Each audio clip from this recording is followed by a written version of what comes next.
ugly fact. There is not enough job seekers out there for what businesses are asking for.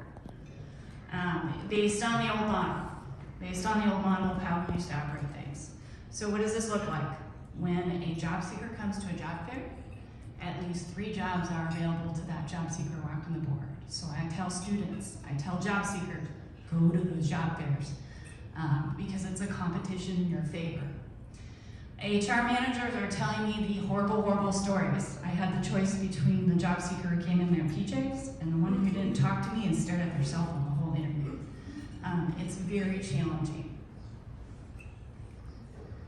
So it's really important to look at what your demographic is for the area so that you can make sure that you're targeting the right people. In addition to really thinking outside the box, if you are looking at your internal company's hiring scheme and what your demographics are, do they reflect your local population and how do you need to tweak it? So a really powerful thing here in our area, which is great and leads to long-standing progress for business, is the power of our youth. We have a dramatic number and they are ready to work. If you talk to high schoolers, I have seniors who are doing 40 hours a week. They are ready to work. The 25 to 44-year-old age group, a lot of those folks, we had the great education push, so they have a degree. But the folks who are struggling are the folks who are oftentimes male or middle management. They are not used to the flexibility in the workplace, so I wear 13 hats. They're used to doing one thing all the time. That doesn't quite work so well in our new career trajectory. Digital literacy is a huge window for those job seekers who are having a mismatch and a struggle. The 45 to 65, I know that's a large group and we're overlapping with borderline retirement folks. With the pandemic, there was a tsunami. It was supposed to be a wave. It was a tsunami of folks who retired.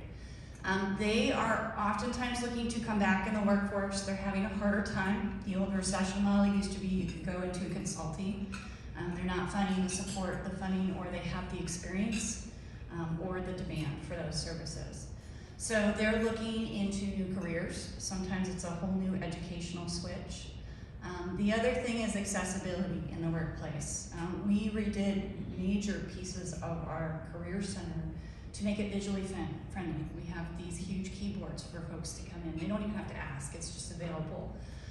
Mobile workstations. I would have laughed if I saw my father at a standing desk when I was growing up, but I have one now. So making sure they're very flexible and accommodating to those folks.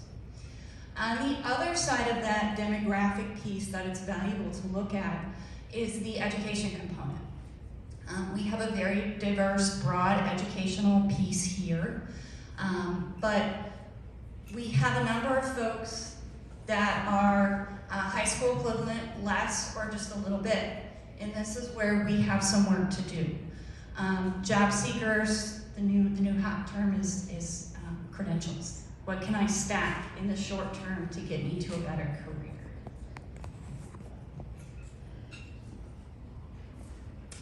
So just some quick highlights. The power of your youth. If you are not reaching out to your youth, engaged in like internship expo, those folks back there have a really great externship program, 40 hours a week for a student to come work with them. Germana has interns. So working them into your organization or connecting with them is valuable.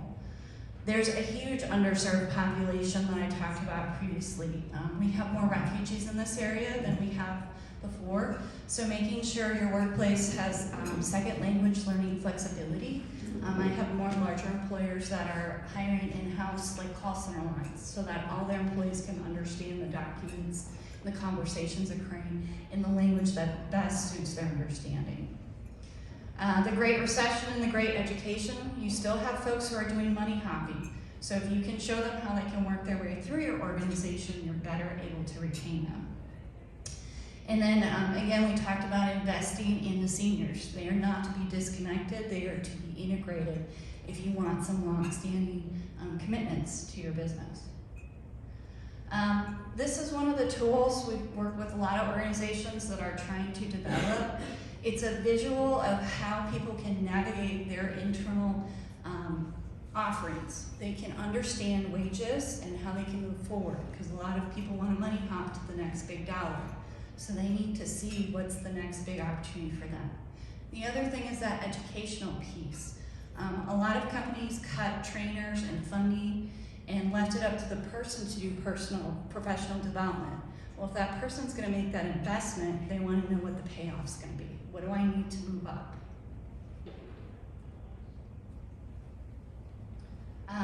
Just to quickly highlight, because people often ask, what are some organizations that can help me with that?